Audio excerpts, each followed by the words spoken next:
এই গল্পটি একটি বিশাল জাহাজের কাহিনী, যা নীল সমুদ্রের ঢেউয়ের ওপর দিয়ে সগৌরবে তার গন্তব্যের দিকে এগিয়ে যাচ্ছিল। হঠাৎ কোনো সতর্কবার্তা ছাড়াই একটি বিকট গর্জনের সাথে জাহাজের ইঞ্জিনটি নীরব হয়ে গেল। বিশাল যন্ত্রটি এখন সমুদ্রের মাঝখানে একটি প্রাণহীন লোহার খণ্ডের মতো ভাসছিল। জাহাজে থাকা দক্ষ প্রকৌশলী ও মেকানিকদের দল অবিলম্বে কাজে লেগে গেল। তারা ইঞ্জিনের প্রতিটি অংশ পরীক্ষা করল, তেলের পাইপগুলো দেখল এবং ঘণ্টার পর ঘণ্টা অক্লান্ত পরিশ্রম করল, কিন্তু কেউই সমস্যাটি নির্দিষ্ট করে বলতে পারল না। জাহাজের মালিকও সেখানে উপস্থিত ছিলেন এবং জাহাজটি সমুদ্রের মাঝখানে আটকা পড়ায় তার উদ্বেগ বাড়ছিল, যেখানে সাহায্য পৌঁছতে কয়েক দিন লেগে যেতে পারত।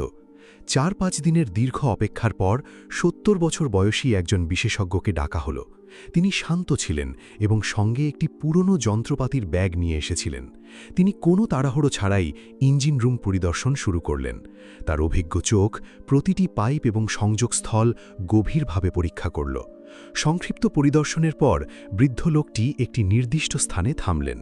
তিনি শান্তভাবে তার ব্যাগ থেকে একটি ছোট হাতুড়ি বের করলেন। যারা তাকে দেখছিল তারা সবাই গভীর কৌতূহল নিয়ে তার দিকে তাকিয়েছিল। তিনি ইঞ্জিনের একটি নির্দিষ্ট অংশে খুব অল্প শক্তি দিয়ে আঘাত করলেন। সঙ্গে সঙ্গে মৃত ইঞ্জিনটি হঠাৎ গর্জন করে চালু হয়ে গেল এবং জাহাজটিও সশব্দে প্রাণ ফিরে পেল। সেখানে উপস্থিত সকলেই অবাক হয়ে গেল যে কিভাবে একটি ছোট হাতুড়ি এমন কিছু করতে পারল যা বিশাল যন্ত্র এবং কয়েক ডজন লোক দিয়েও করা সম্ভব ছিল না।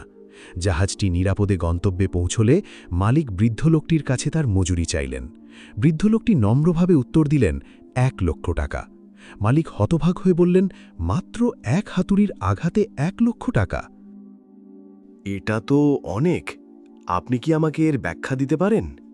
বৃদ্ধ লোকটি হেসে বললেন, হাতুড়ি মারার জন্য ১,০০০ টাকা, আর কোথায় এবং কতটা জোরে আঘাত করতে হবে তা জানার জন্য ৯৯,০০০ টাকা। বন্ধুরা, এই গল্পটি আমাদের এক গভীর বার্তা দেয় যে এই পৃথিবীতে শুধু কঠোর পরিশ্রমই যথেষ্ট নয়, আসল মূল্য আপনার দক্ষতা এবং অভিজ্ঞতার মধ্যে নিহিত।